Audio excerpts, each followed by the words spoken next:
Thank you for joining us here today. At the beginning of a journey, or the next step in a journey, to delivering better health services to our community. What I'm going to do today is just go through the why.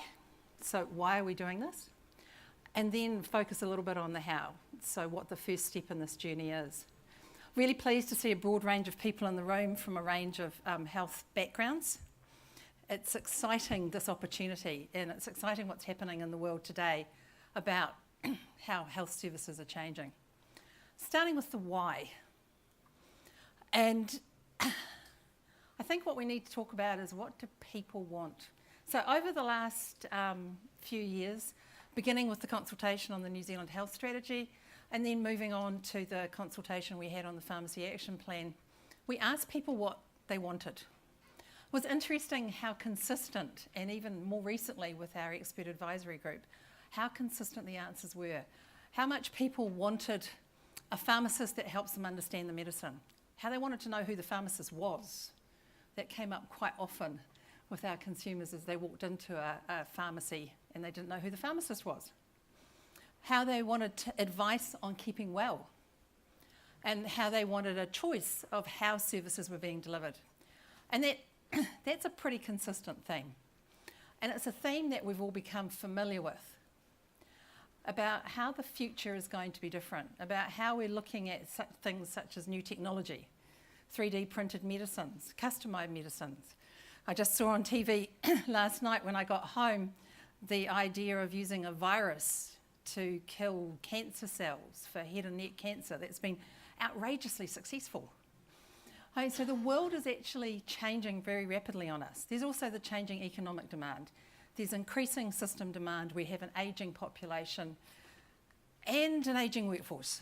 We'll come back to that. We need to utilise the capacity of everyone in our workforce going forward, and including the capacity of the people we look after.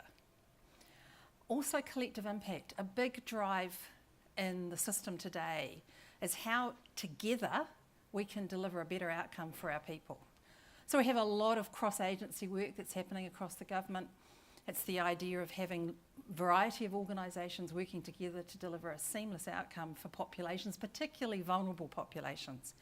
And we're seeing some really exciting changes in programs where, for example, MSD and health work together to support youth who are currently on the benefit with a health condition deferred to actually get back to work. And that's a complex process. That's not a simple one size, you do the same thing for everyone type process. It's about all of us collectively working together and delivering a better outcome.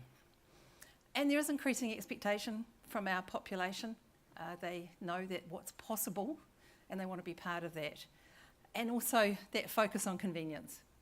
As we always point to the banking system, but actually convenience is becoming a way of life, as is 24/7 access to support and services. But one of the things that is particularly driving us in this discussion is inequity. So since the 1980s, the inequalities in New Zealand have got greater. The gap between the most well-off and the least well-off has become much broader. We still have significant inequity in terms of the outcomes for our Māori and Pacific populations. And as district health boards, that's something we need to do something about.